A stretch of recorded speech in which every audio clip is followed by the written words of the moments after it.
Thank you for 5 minutes. Thank you, Chairwoman Fox. I'd like to start my comments by addressing comments made during the ranking member's opening statements, where he criticized the majority for holding this hearing and then talked about the civil rights movement and invoked Martin Luther King Jr., talked about how he was once unpopular but then moved public opinion.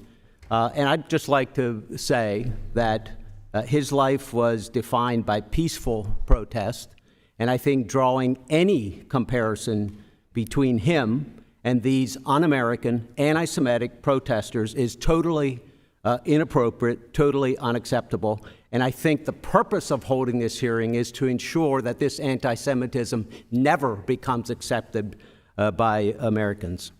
The anti-Semitic behavior that we've seen on your college campuses is reprehensible. It's un-American. It's against your own policies. And in many cases, it's criminal. And I'm deeply concerned by the fact that President Schill and President Holloway, you gave in to the protesters' demands at the expense of the rest of your student bodies.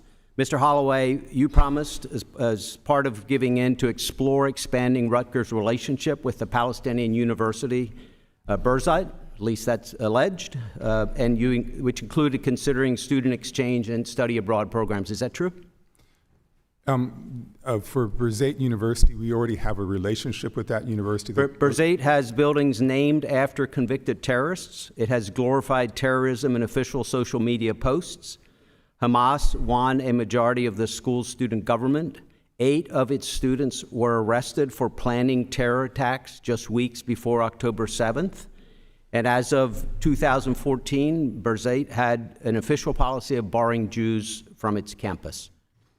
Is this really an institution Rutgers should be partnering with?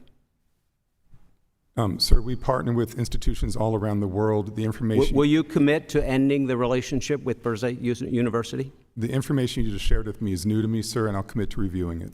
Thank you. Earlier this month, you, as I said, gave in to the demands of the mob on your campus. You agreed to 8 of their 10 demands in a matter of days. However, you've refused to act on the requests of Rutgers' Jewish faculty administrators and staff group called JFAS from this past December. They asked that you provide a full public accounting of anti-Semitic incidents on campus, suspend students and student organizations that repeatedly violate the code of conduct, prohibit academic departments from institutionally taking controversial political stances, and convene a standing university-wide committee on anti-Semitism in the Jewish experience.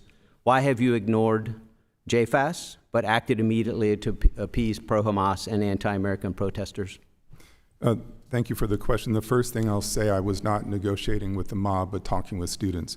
To your question specifically, the Jewish Faculty Administration and Staff, JFAS organization, the requests that they sent to us are being acted on post-haste. So will you commit today to fulfilling all the requests?